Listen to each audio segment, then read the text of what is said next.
ఇప్పుడంతా ట్రంప్ గురించి మాట్లాడుకుంటున్నారు. అమెరికాలో ఉంటున్న అక్రమ వలసదారులపై ట్రంప్ కత్తి పెట్టారు. ఇంతకీ అమెరికాలోకి అసలు అక్రమంగా ప్రజలు ఎలా వెళ్తారో తెలుసా? దానికి ఒక రూట్ ఉంది.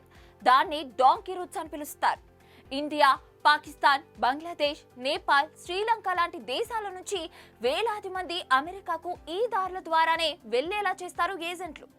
ఈ మార్గాలు Colombia, Peru, Ecuador, Brazil, Bolivia, Chile, Argentina, Guatemala, Mexico లాంటి లాటిన్ అమెరికా దేశాల గుండా సాగుతాయి. అక్కడి నుంచి మెక్సికో సరిహద్దు దాటి అమెరికాలో అడుగు పెట్టాల్సి ఉంటుంది. అయితే ఈ మార్గం సాధారణ మార్గం కాదు. రక్తంతో నిండిన నేల అది, కన్నీటితో తడిసిన భూమి అది. దట్టమైన అడవుల మధ్య చీకటిని ఛేదిస్తూ ముందుకు సాగే చిన్న చిన్న గుంపులే అక్కడ కనిపిస్తాయి.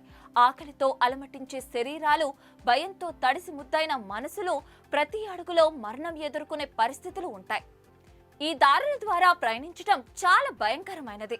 ప్రయాణికులు 15 గంటల పాటు పడవ ప్రయాణం చేయాల్సి వస్తుంది. ఆ తర్వాత 40 నుంచి 45 కిలోమీటర్లు నడవాల్సి ఉంటుంది.